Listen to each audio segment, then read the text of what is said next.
Everyone. If you are joining in on Facebook Live, welcome. It is day 5 of Sea Otter Awareness Week. And to our event, Sea Otters and Aquaculture, thank you guys for joining us. And a huge thank you to Point Reyes National Seashore Association for hosting this event with us and live streaming it to their Facebook. My name is Heather Barrett. I'm a sea otter biologist and the science communication director for Sea Otter Savvy. And we're so thrilled to be partnering with Prinsa for this event. Now, this event is being recorded and it's going to be saved and added to our Sea Otter Awareness Week playlist and YouTube as well for those that couldn't tune in live today. And we have lots of really great questions to discuss on this panel. And we ask that if you guys have questions, please type them into that chat function on Facebook as they come in. So we don't want you to forget your questions. And then at the end, once the panel's done, we will open them up and we will ask some of your questions at the very end. So thank you guys for participating in that way. So for some context, hopefully this isn't your first event for Sea Otter Awareness Week, so you might have heard this spiel before, but I'm going to say it again. Sea Otter Awareness Week occurs every year during the last full week of September, and it is organized in partnership with Defenders of Wildlife, Sea Otter Savvy, California State Parks, Alaka Alliance, and the Monterey Bay Aquarium. And we thank all of our collaborators like Prinsa that join us in spreading awareness. So this year marks the 21st year, and the theme is restoring missing links. So we're recognizing that sea otters remain absent from large portions of their historical range, while also celebrating the active efforts of conservation groups that are restoring a continuous population of these charismatic creatures and other missing elements along the Pacific coast. Now, we also recognize that sea otters have influenced the livelihoods, the culture, and spiritual aspects of coastal communities throughout human history. So with many of those communities having their own words for sea otter, we wanted to make sure we included some of them, and they appear in the inner ring of this logo for this year. And we also are highlighting Sea Otter Savvy's We Were Here Sea Otter program, which educates communities and stakeholders who are missing sea otters and offers a survey for community involvement. Now, the Southern Sea Otters range is currently from Gaviota State Park in the south to a little north of Año Nuevo State Park in the north. And sea otters did once inhabit all along the Pacific coast. Now they are ecologically and culturally significant, and there's increasing discussion regarding possible reintroduction to historical habitats. So to move forward, government agencies, the sea otter research community, they need to engage communities and stakeholders to hear from your perspectives. So if you're wondering what you guys can do today, please take the Sea Otter survey if you haven't already and share your thoughts on possible reintroduction. If you have taken it, share it with your friends. Your voices matter. The links, the website, and the survey are all going to be made available to you. They're going to be posted with this video, and I believe they'll be added into the chat function right now and Facebook as well. So before I introduce everyone on our panel, I wanted to share a short video to show some of the behind the scenes of the different farms that I had the pleasure of visiting this spring and summer. And after, I will introduce our panelists and we'll begin our discussion surrounding sea otters and aquaculture. So with that, I'm going to share your video.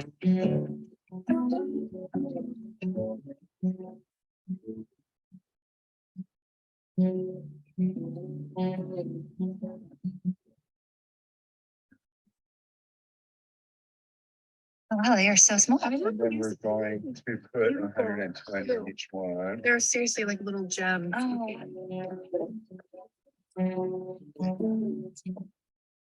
We're using a method that doesn't.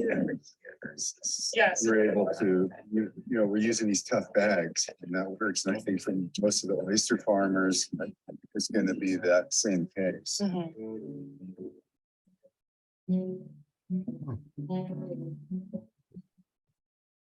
So with this sort of plastic bag meshing, you haven't had, they've never torn that open. They can't, No. and it's so small, I wouldn't even see how they would be able to. And we've had, sometimes we have a few oysters. Right. Oh yeah, there's kind of material here, Oh. like this, for instance. That's some manila clams hanging in a mesh bag that these were too small to sell and we need to replant them and they're just temporarily being stored in this net. And would a sea otter be? Sea otter could probably tear that open if it wanted to. Same with this, but they don't fodder it. We haven't had any problem with them recently, but we have once. We had an otter I think he tore open one of these and then he grabbed some oysters and then he started banging them against our aluminum boat going ding, ding, ding, ding, ding, ding, ding.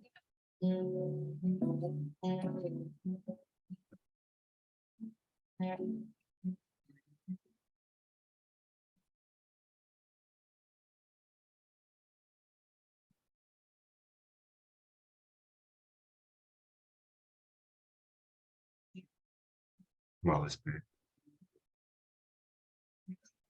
These in California, especially this part of California, we have sea stars, we have bat rays that will make short work of these tasty little items. And so you have that, just that constraint alone. So the size, and then in this bay, this is Tamale Bay behind us. Tamale Bay has a lot of diseases related to shellfish. So you can't move products out of this into another bay. You can move them from food bays into here, but not out of it because of the level of diseases. This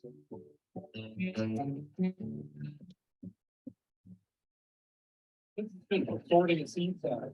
So there's a mesh bottom, and then you have animal for the hole in it. Yeah.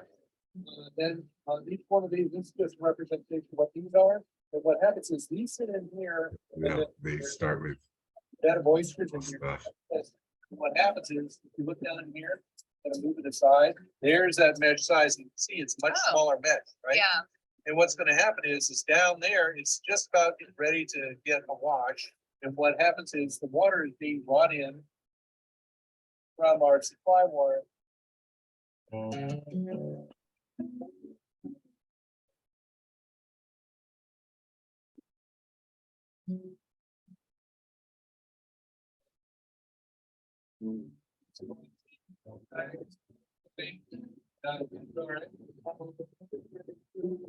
At 120 count, that's a bushel of oysters. This is the size for eating raw. So these are the Hog Island Sweetwater.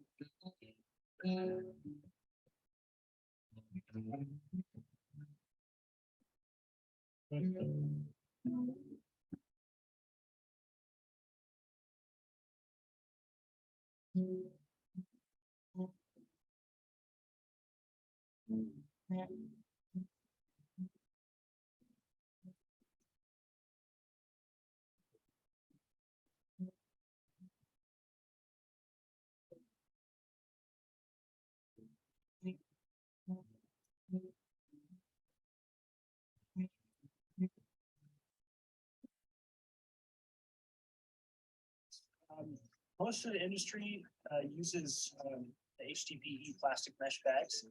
This is just our nursery, I would say.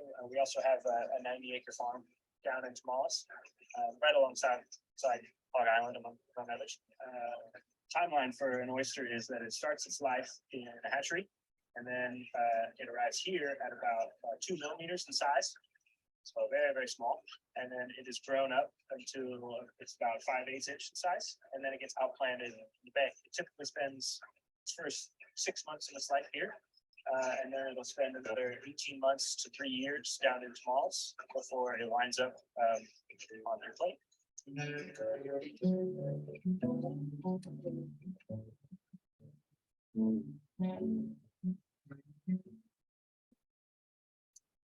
Well, I think that in general, there's plenty of room in Tamale Bay for oyster farmers and sea otters.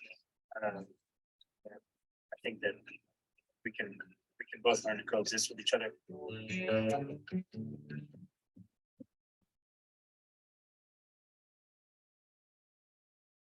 With that, thank you guys for watching that video. I'm gonna look ahead, stop my share. And so that was just to give a highlight of some of the diversity of the different farms that I got to see over spring and summer. And so thank you guys for letting me come into and to your backyards and come to see all of that. So we really are today. This is a special panel discussion. We are joined by Terry Sawyer, the owner of Hog Island Oyster Company, George Trevelyan, the owner of Grassy Bar Oyster Company, and his farm manager, Nate Reyes. Lilian Carswell of the U.S. Fish and Wildlife Service Southern Sea Otter Recovery and Marine Conservation Coordinator, and Emily Reynolds, a graduate student researching the impacts of sea otters on aquaculture up at University of Alaska Fairbanks. We also featured Bodega Bay Oyster Company. Unfortunately, Whitt is under the weather today. So Whitt, we hope you're feeling better and look forward to hearing some more of your thoughts on this after the video is posted. But welcome everyone. Thank you guys for being here. First, I'd love to orient the viewers of this to learn a little bit more about aquaculture, definition of aquaculture. It is a very large umbrella term to say fisheries, and there's many different types, and aquaculture is unique in that it's not a traditional catch fishery. So perhaps, George, if you could give a definition of aquaculture and briefly describe how a farm operates, that would be wonderful. Oop, we got to unmute you. There we go. Did that work? Oh, there we go. Okay, can you hear me? Yeah. Aquaculture means farming in water, and the kind of coastal farming that we do could be called mariculture since it's in the ocean. And specifically, we're growing shellfish out in nature. We start them out as little spats in a nursery, but they quickly move out into the natural habitat of estuary. And so we're growing out shellfish out in a natural, usually intertidal estuarine type of environment. And like any farmer, we need to tend our crop and protect them from predators and diseases and things like that. Unlike some forms of aquaculture, we don't have to feed our animals because they're filter feeders and they're grazing on the natural plankton that comes into the bays. And so we simply put out our juvenile shellfish and protect them and let them grow and feed on the natural plankton in the water. So they're out in nature, they're eating natural food. All we're doing is making sure they're safe and growing well. And so it's kind of a partnership with nature and working in the natural environment with these bivalve mollusks. I love that. I love the term partnership, right? That is a really good term for that.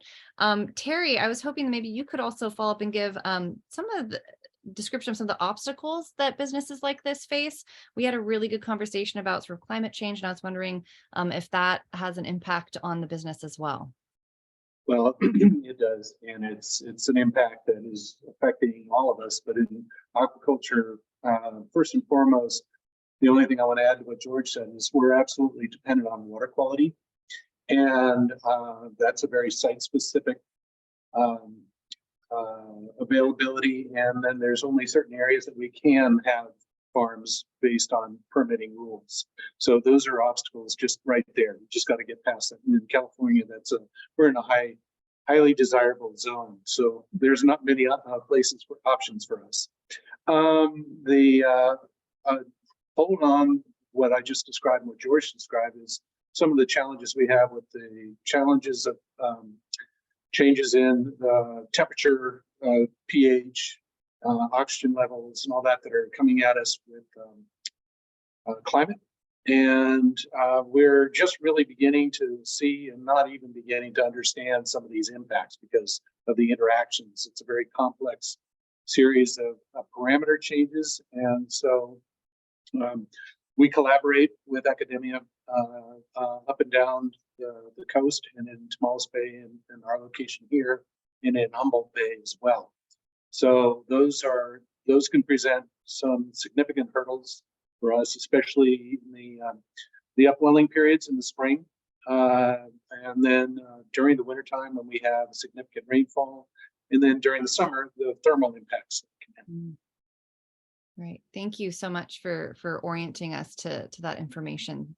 I think I'm going to jump now to Emily, who is our researcher from University of Alaska Fairbanks. What I would love for you to do is first introduce yourself and your project that you're working on. And maybe you can go into what, from the research that you've been working on, have you sort of learned about sea otters and aquaculture relating to interactions? Yeah, so I'm a master's student working on my thesis, and we're specifically looking at sea otter interactions with aquaculture or mariculture. Either one works, but I'm specifically looking at oyster farms. Those farmers do grow other things, but their main product is oysters. And yeah, the past 2 summers I've been observing otters, their foraging behavior and their activity in and around oyster farms, and recording that very diligently. And then, so now we're in the process of analyzing this data, or these data, apologies. So although data analyses are currently underway, the current findings are indicating that there are no significant interactions between sea otters and aquaculture farms concerning their foraging behavior and overall activity. When I say activity, I mean their kind of general behavior. We're talking about resting,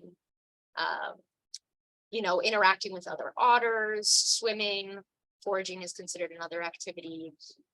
So that's not really significant from our findings in Alaska. It's not so far significantly impacting the otters. Nevertheless, it's worth noting that we have observed otters feeding on mussels belonging to the farmers when they are cultivated on drop lines, or sometimes they're referred to as grow lines. This is to be expected as the drop lines are exposed in the water column with no protection. It's kind of like just having food out in the open.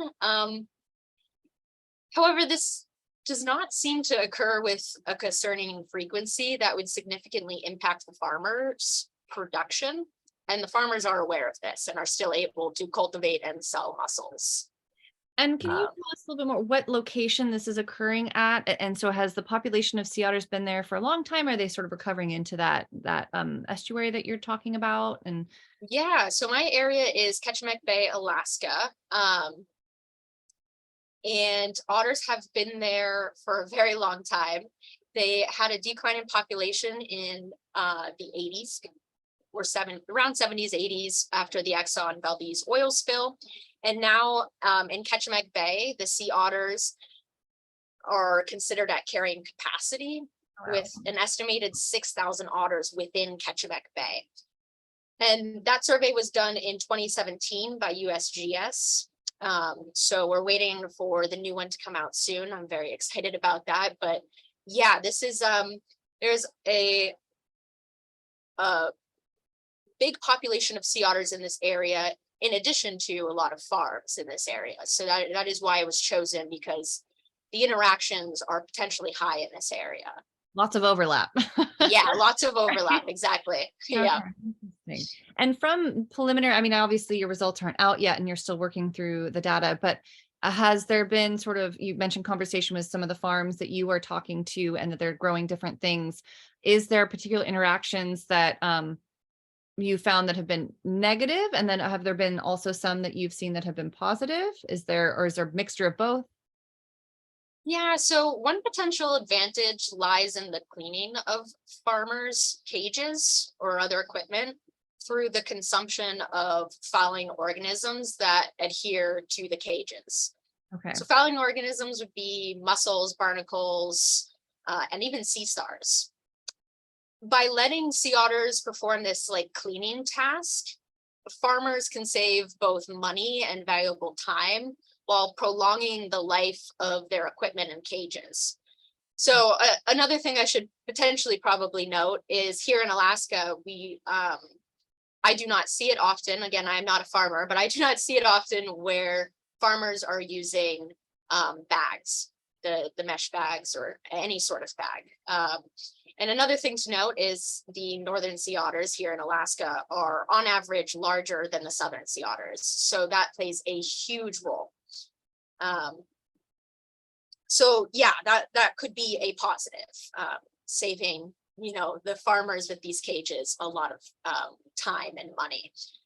There are also potential concerns to consider. One is the risk of otters becoming entangled in the equipment, which could be problematic. There are very, very low cases of this happening though. Has there ever been a recording of that before? Not in At least Alaska to my knowledge. With other marine mammals, yes. Oh, okay. But Larger not or smaller, I guess? Are we talking like the sea lions? Are we talking larger. Yeah. Okay. Gosh, I wish I had the paper on me, but they go through incidences of entanglement with different aquaculture operations. Typically oyster farming, I mean, you're seeing, you typically have a buoy line, and then that line is connected down to another line, and that line is connected to a cage. So it's hard to get entangled in one or two lines. Okay. But yeah, so where was I? Entanglement.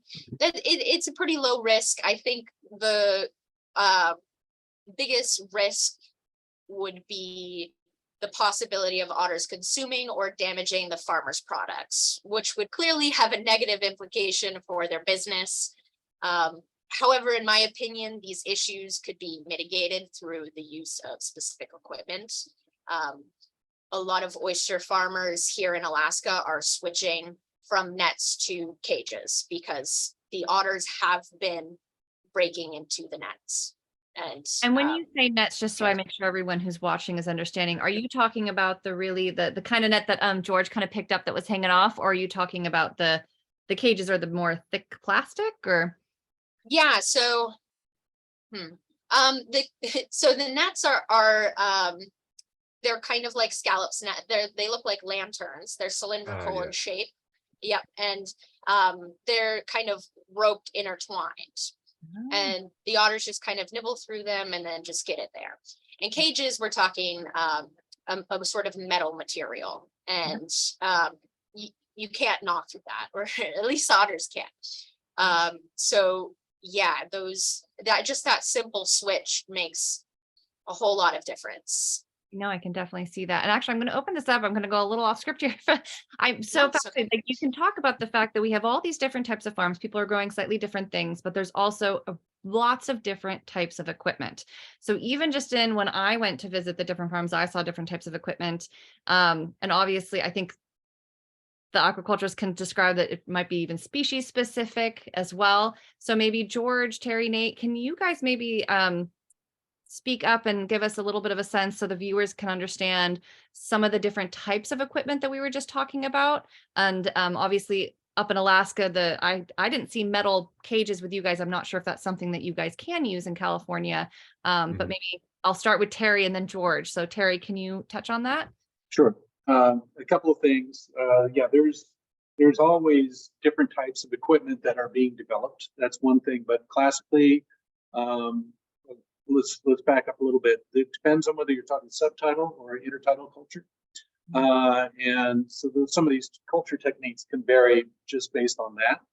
But the extruded plastic bags, like what you saw George using, was the high density polyethylene, what we call Vexar bags. And those can be either single on the bottom, on rack system. They could be tipping bags, they could be, but in most cases, those are intertidally located. Then there's SEPA cages, what we call SEPA, which are baskets that actually you saw on the video. There was actually SEPA that was hanging on those long lines. Those are all approved. That's the important part that we have to bring in. Everything that we talk about with aquaculture in California, especially, has to have approval through the different agencies. And in order to do something called, if you want to talk about switching, you're talking about entirely changing gear, which is extremely expensive. And you have to go through permit amendments on every single change that you do, where you're doing it on the lease and all that. It's very finely managed as far as level of detail. So it's not a simple thing. I'll point that out, and it's something that I'll let George weigh in here as well, because there's different types of cages that are being developed all the time, but we can't even try those out without going through an amendment process. So, George? Yeah, George. Yeah. I'd like to stress just how different each farm can be. And how we adapt to our environment and also to the markets and where we are. And my farm is very small and it's kind of a boutique oyster farm. We're in Central California. We have great markets right around us. We can sell our oysters at a pretty high price right near us. And we are specializing on kind of high-end oysters that have a lot of investment in those cages and enclosures.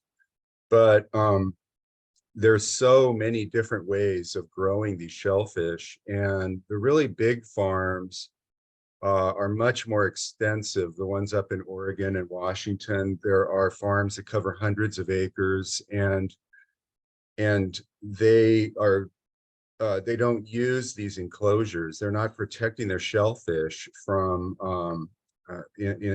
from things like otters with these really tough mesh bags.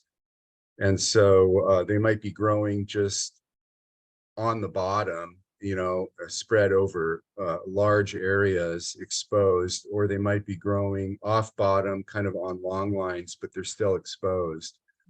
And same with mussel culture. You can grow mussels inside of a tough container, but if you really want to do it on a commercial cost-effective way scale, you're probably going to be talking about growing mussels, you know, exposed over, you know, large areas like they do in New Zealand. I was recently down there, and the mussel farms are extremely productive, and the mussels are exposed, and and so I'm really concerned about these more old style farms and large scale, more extensive farms up in Washington and Oregon. And that could really be seriously impacted by the introduction of otters.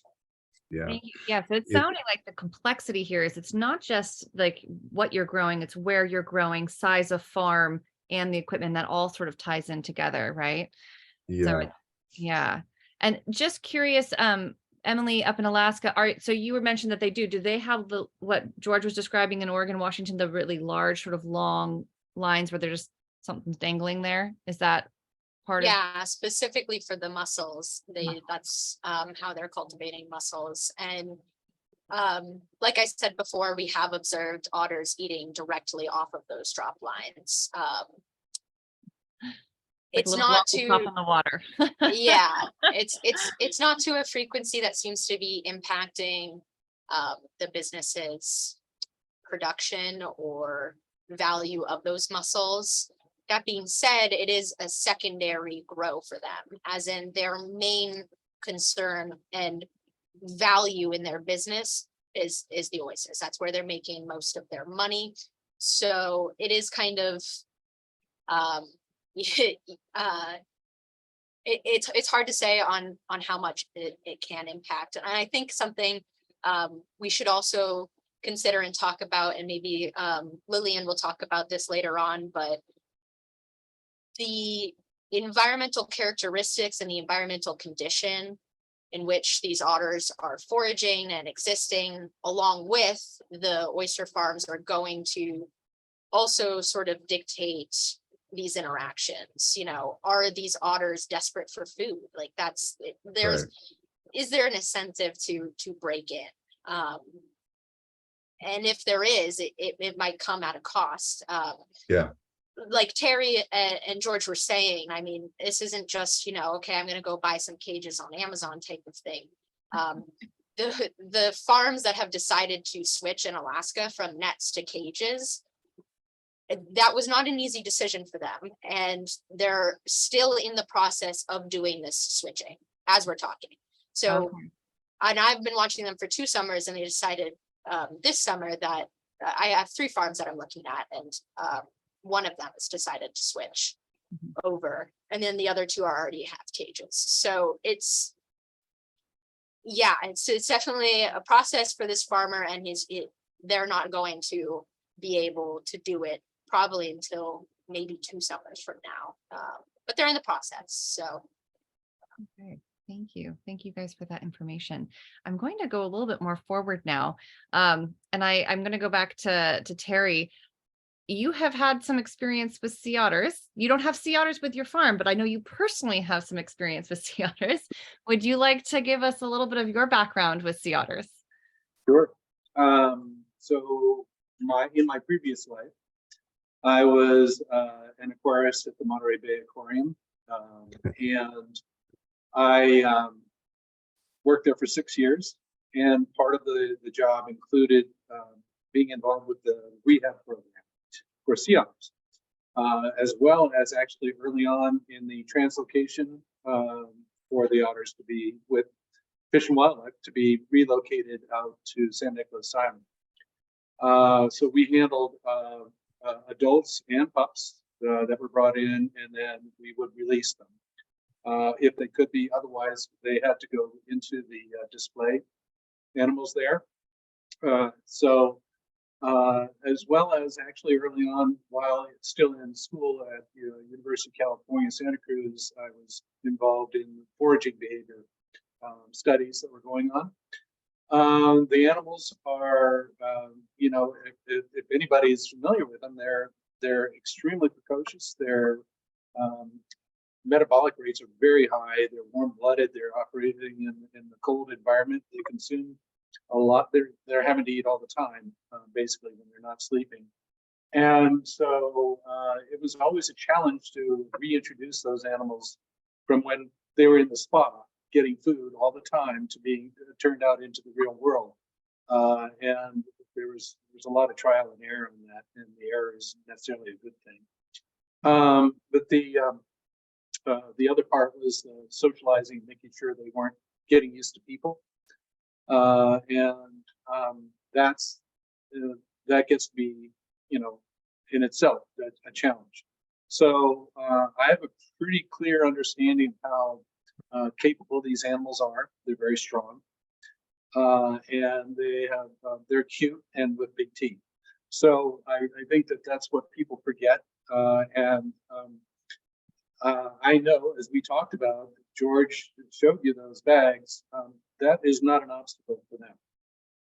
So I don't know what would happen. Like Emily said, carrying capacities, once they're met in an area, obviously it's site specific, they're going to be using up the food that's easily available, and then they're going to turn to other areas. And I do know that there are growers in different parts of Alaska, Emily, where they've had issues where there was an abandoned farm where the bags have broken open, and the animals learned, well, there's food in there.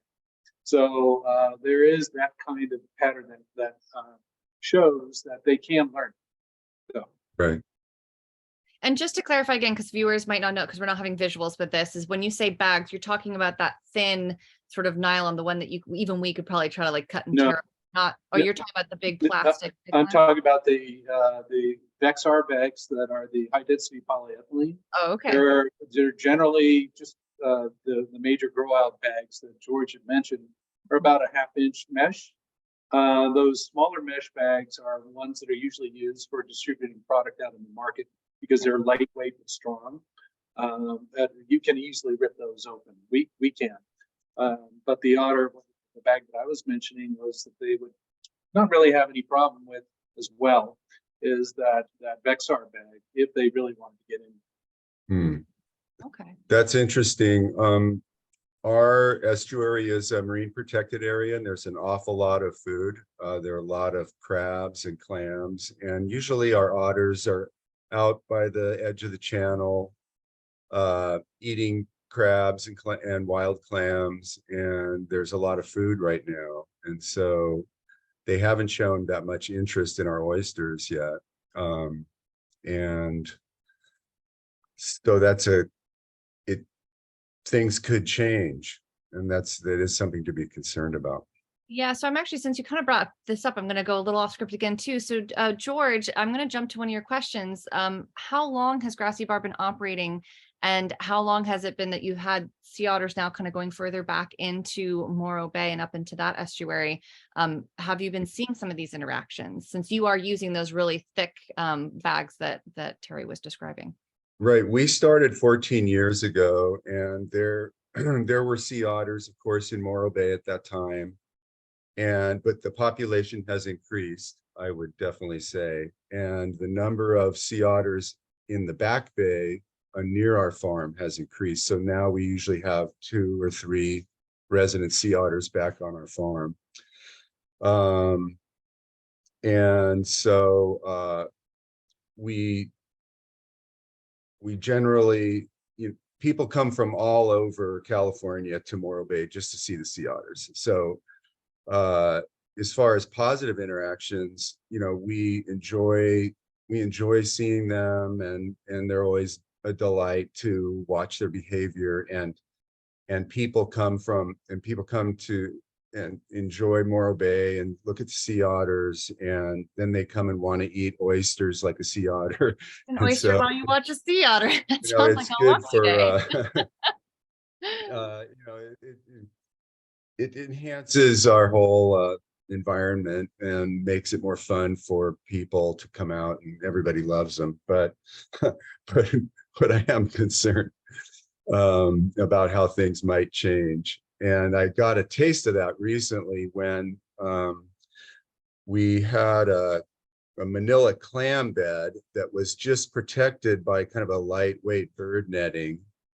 The clams were growing down in the intertidal mudflat, and at high tide, we saw a sea otter over the clam bed, and then we came back at low tide, and it was torn open, and hundreds of clams were munched. And we were pretty sure it was this otter.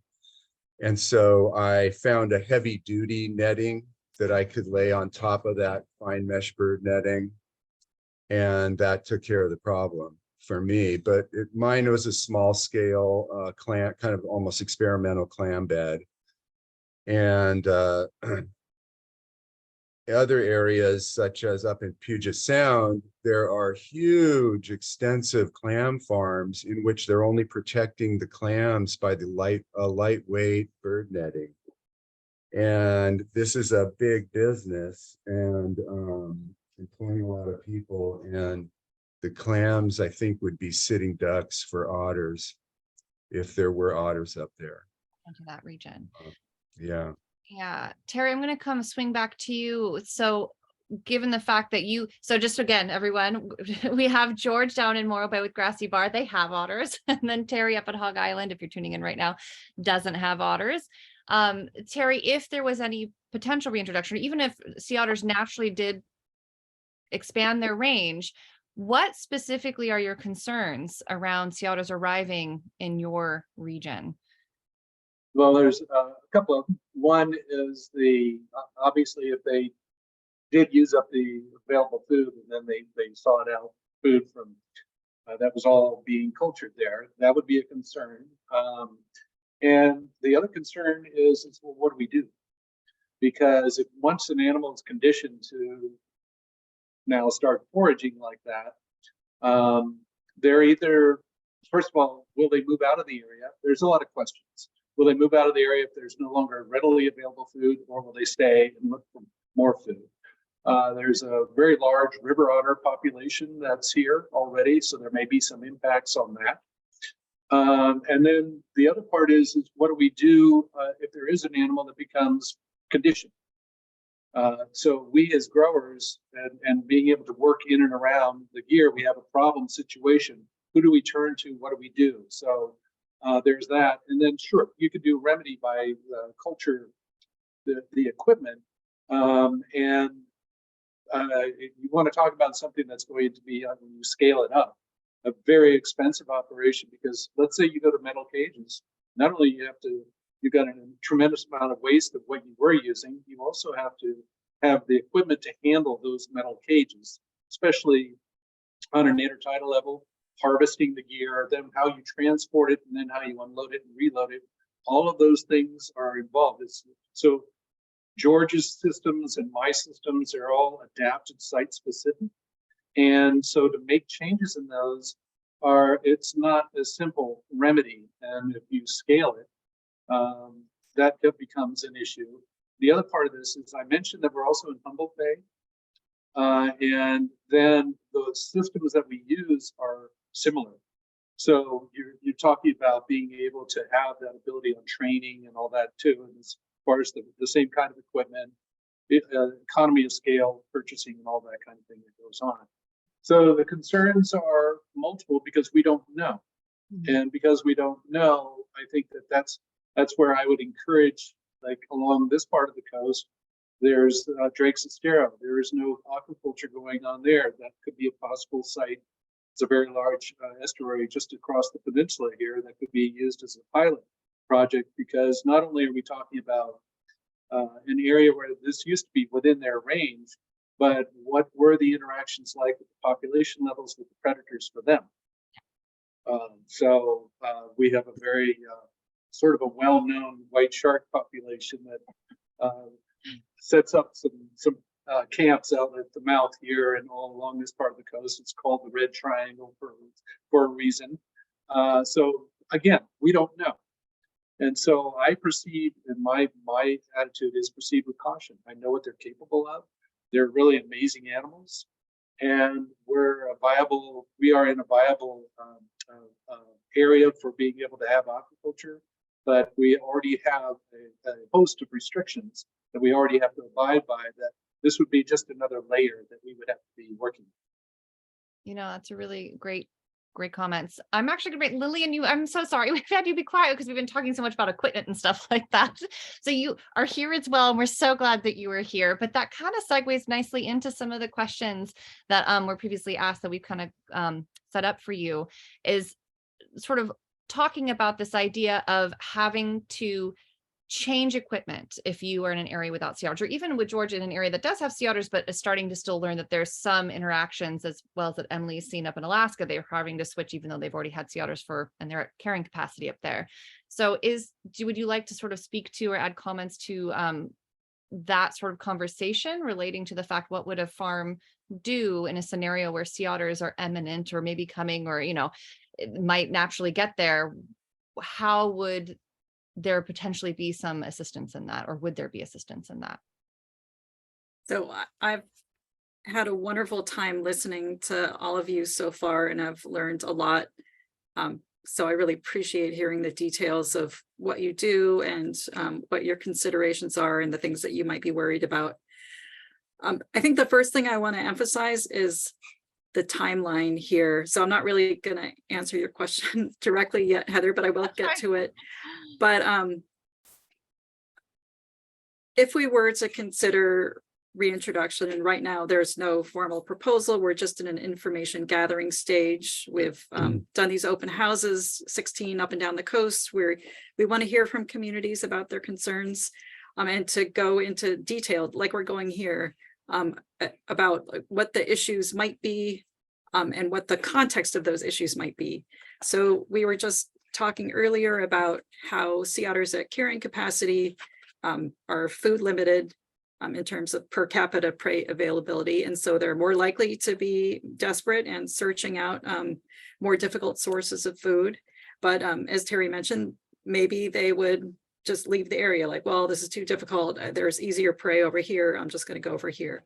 So we do see that as populations become more dense, they do tend to diversify their prey, and they do tend to specialize on some prey items that maybe are lower value, but if they get really good at processing those prey items, they can make a living doing that.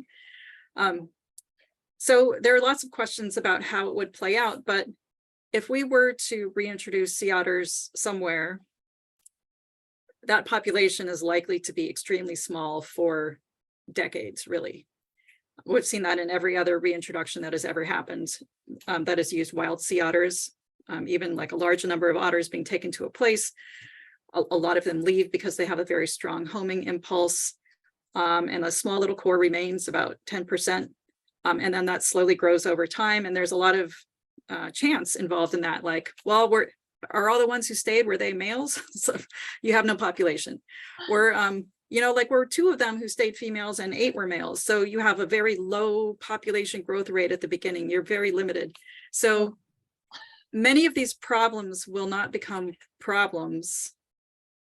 I mean, if they will ever materialize, but they will not materialize immediately, almost certainly. Like, of course, otters never do what you say they're going to do. So mark my words, there will be a problem right away. But you know, we're not going to be overrun with sea otters everywhere and everyone having a problem at the same time. So I just want to keep that in mind. So we're talking about permits and the process of transitioning and the expense of transitioning and all those things, which I absolutely, I'm taking that in. But I just want people to be aware that, first of all, the process of even doing this, if we even have a formal proposal, we'll go through NEPA. It's a multi-year process. We'll have lots of stakeholder input. That's on the scale of years, not months. So that's first of all, before we do anything. And we're the federal government. We're about to be shut down. we don't do anything fast. And so you can take comfort in the fact that we don't do anything fast. So then if we even got to the point where we did a reintroduction, then as I was just describing, you know, we have probably going to have a lot of attrition. It takes a long time for that population to grow. It takes a much longer time for that population to actually get to carrying capacity and to get to this, you know, more desperate phase where they're really looking for other food sources. So with all that in mind, now I'll answer your question, Heather, about money that might be available to switch gear. So I don't know how much we're talking about. Terry made it sound kind of expensive, but I do think, so I can't, of course, I cannot promise any federal funds because we never know what our budget is from year to year.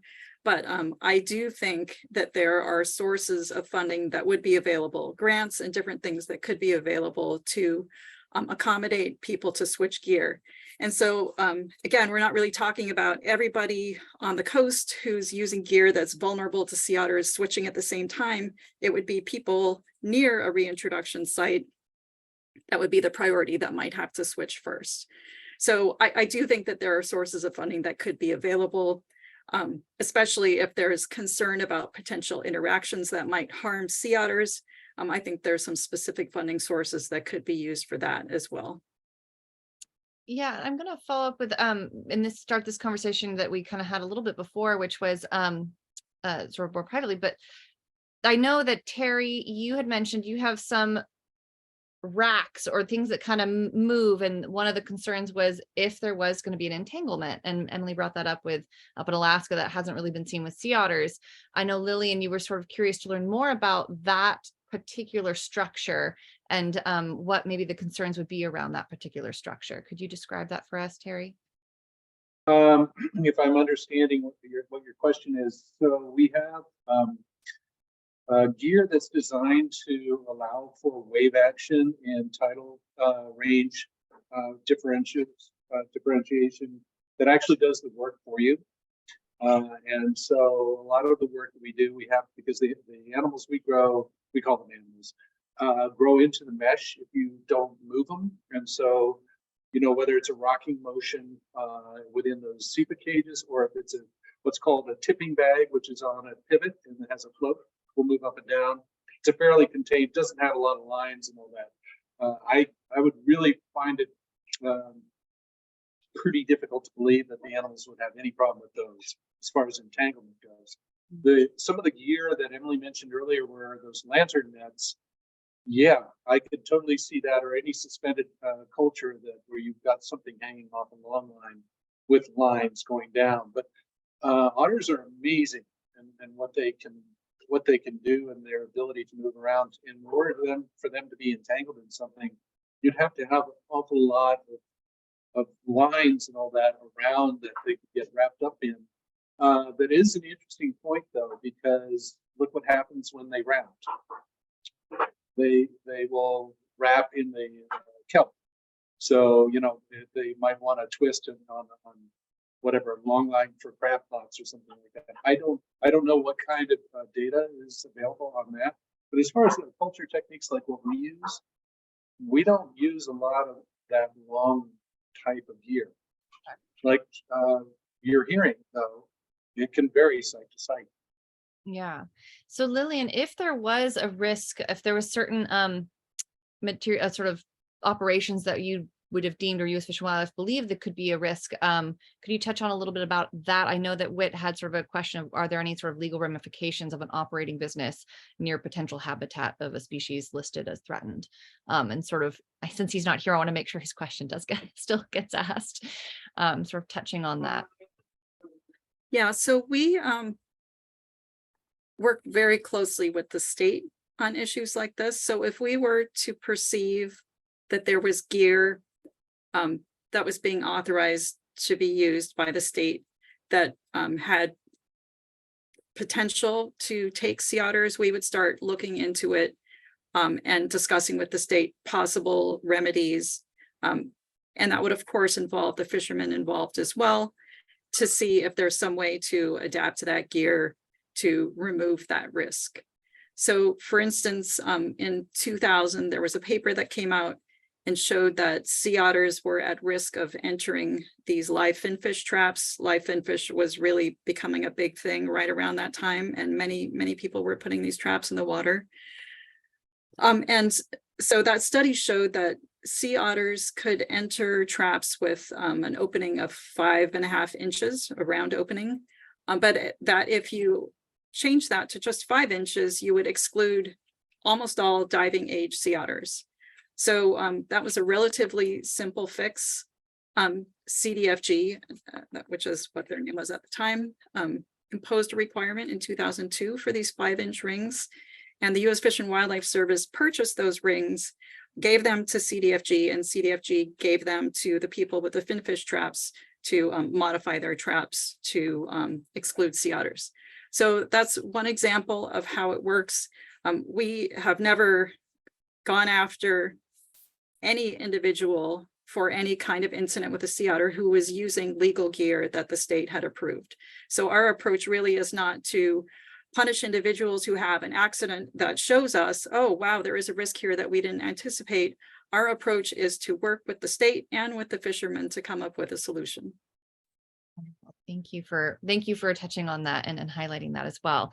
I think we're getting close to time, but I did want to end with sort of like 2 more questions. So Lilian, in your opinion, what are some of the big misconceptions about sea otter reintroduction in relation to aquaculture industry? I think you may have touched a little bit about that. I'm going to give you one last opportunity if there was something else you wanted to say. I think some people think it's a non-starter, like there's really no chance of coexistence of sea otters and aquaculture. And I do think that there are creative solutions available. And I think many of much of the information you two have shared, George and Terry, about how you are growing your oysters, shows me that coexistence is possible. Although I also, am taking in the things that you've said about these larger scale operations who don't use this type of protective gear and how there may be impacts there. But I really think these are problems that can be solved. I think by coordinating, getting together, learning from each other, what your needs are, what our needs are, what the cost would be, I do think that these are problems that can be solved fairly easily. Thank you. So I'm going to just put a poll out to, if anyone's watching, if you do have questions, make sure you put them into the chat in the Facebook. We're going to receive some of them. And then while I'm waiting for some of the people to type some of those questions in, I wanted to highlight eelgrass. I had a really amazing conversation with George when I was at your farm, and you had to explain to me that there are certain bags that hang off from the buoys. And that was in that very first part of that video that showed as we were kind of going through, and you were talking about how the eelgrass grows up, and there's this amazing sort of coexistence that occurs with the aquaculture that you're doing with the eelgrass as well. Do you mind touching on that a little bit? Maybe Nate, would you like to? Sure. Yeah, so we have some slides. Sound like we don't have time, but when we planted, Welcome to share a couple if you would like to. Yeah, feel free. When we planted our tumble system or the tilt bag system, we have all these old photos of just 5 or 6 years ago, and there was just no eelgrass around them at all. And now it's all that area has just filled in with eelgrass. And what George said earlier about, it seems like there's been more and more otters making it to the back bay for us, over the years. I've been working out in Morro Bay for 8 years, and I think when I started, there were a couple, but not a lot. And with the eelgrass coming back so well, there's just been more and more otters at the same time. And you know, they, at least in our area, they just love crabs, and there's all these crabs and all these other animals in the eelgrass. So it seems like those two things are going hand in hand. Thank you for that. Terry, I know that we also had a really wonderful conversation about eelgrass and how well the eelgrass is doing in Tamale Bay. Can you sort of explain a little bit in your region as well? So that's a lot of what we were just talking about. It's been anecdotally, we can say the same thing. Anytime you've got any sort of culture going on, you've got filter feeders, you're improving the light penetration through the water columns, so turbidity reduction. And what ends up happening is the eelgrass, which is a plant, does very well in areas where it's getting the better light. There's also a reduction in wave energy just by the gear being there. So as far as wave action and all that, can actually create this sort of a garden situation for the eelgrass. So I think that because we've been, sorry, there's background noise, but there's just to prove it, we've been collaborating with Nature Conservancy and doing drone flights. And actually it's part of our surveillance now as part of permit requirements. And we've been able to say exactly the same thing what Nate was talking about, that where there was no eelgrass before, and then when we've had the gear in there, and we're required actually to have a buffer between where we install new gear. But it's inevitable that the buffer zone disappears and you have the eelgrass coming in right in amongst your gear. That's an important point to make. The only other thing that I just wanted to ask, and I'm curious about this, just an overall thought. What we're looking at here is ecosystem out of balance along our coast here. And so a lot of those food items that were there are no longer there. If you want to talk about abalone or anything like that, the urchin barrens, the otters, I'd love to see if they'd even begin to want to eat them, because there's nothing in them. And I know that if they go after all that work to get into an urchin and there's nothing inside because they're starving urchin, they're just going to ignore it. So what we're talking about here in this process, and I know that the studies would be required here, but we have to keep in mind that we've had some impacts out there. There's ecosystems out of balance from overfishing and pollution and climate. So as we talk about bringing in and trying to do another man-made impact on the ecosystem, we have to keep that in mind. No, thank you for that perspective. That was really good. We do have a question that came in, and I'll put it out to everyone, but I think maybe this is a little more of a Lilian question. But if human intervention is happening now, but that does come into what Terry just mentioned, if human intervention is being discussed, why do you think the existing population hasn't successfully moved north or south? Could you touch on that as to why? We didn't touch at this at the beginning because we were really focused on aquaculture, but the fact that the southern Sea Otter population is constrained. Can you maybe give us a little bit of background for the viewers on that? Sure, absolutely. So it seems that the main problem is white sharks.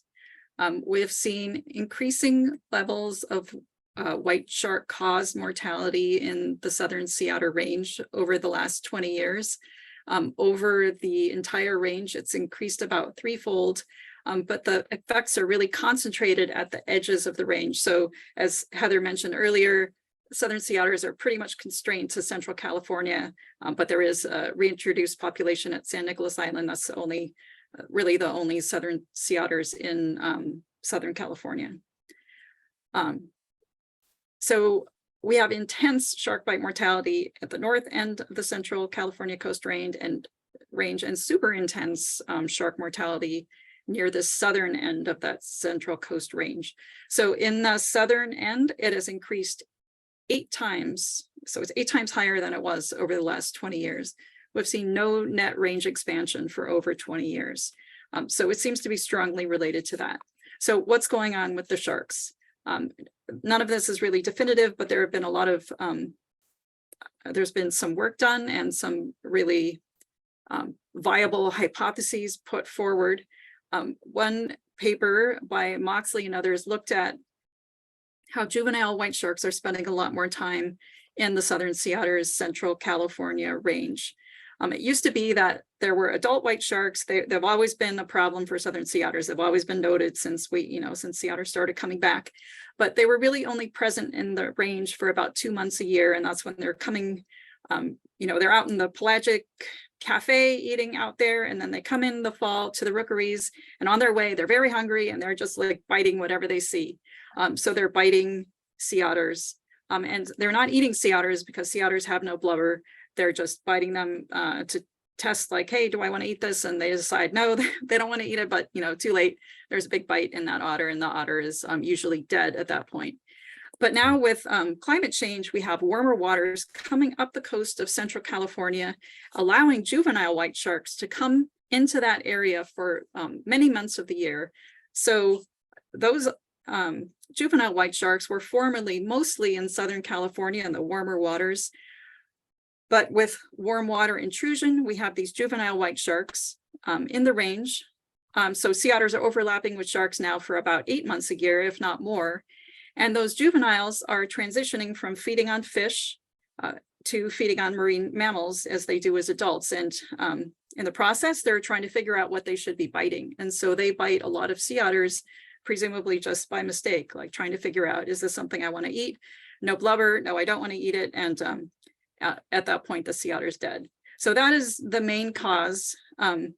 There's sort of chronically slow growth along the Central California coast that's just caused by the configuration of the coastline and the small home ranges that sea otters have. So if you have a small home range, you're going to sort of get locked into an area that's at carrying capacity, and you're not going to be able to access the food resources that are like just over, just up that way or just down that way. You're kind of locked in, and that's going to slow down the population growth rate locally. And that's what seemingly has been causing the just overall slow growth of that population over the last 100 years. And in fact, that's something we would also expect on the outer coast in Northern California or Oregon. We would expect kind of that slow population growth, not the explosive population growth that we see in areas like Southeast Alaska, which have lots and lots of shallow water. In any direction a sea otter goes, they can find additional prey within their dive depths. So that's another point to keep in mind about slow population growth that would be expected if there were a reintroduction. Okay. And thank you so much, Lilian. We are reached the end of our panel discussion, but I will open up if anyone has sort of one final comment or something that they feel that they really want to put out there. Otherwise, I will say a huge thank you to all of our panelists to join for this today. It was really nice to hear from all of you, and I think it really sparks good questions, good discussion. There aren't always answers to everything. We need to learn more, that it is a very complex, what you guys work in is very complex, and adding a sea otter in there potentially is very complex as well. So it's really great to be able to have these discussions openly all together and sort of open that up. So with that, and also thank you to Point Reyes National Seashore Association, Brinza, for being the host of this. I will be making sure that this video, it gets put up onto the YouTube channel for the Sea Otter Awareness Week a playlist, so they'll always be accessible, and so that way people can also ask more questions there, and we're always able to get them. If you have a question for one of the panelists, I can help that question get to them as well. With that, don't forget to take the survey for the We Were Here Sea Otter program. We would love to hear from you, whether you have questions, concerns about potential reintroduction. And with that, I just want to thank everyone and have a great rest of your day. Tune in tonight. We have San Diego Zoo putting on an amazing live stream as well at 5 p.m. Thank you, everyone. Thank you. Thank you, Zoe. Have a good day. Thank you, guys. Thank you. Bye-bye. Okay, Zoe, are we off? Yes, we are. Okay, thank you. Woo. Okay, I'm going to stop this recording.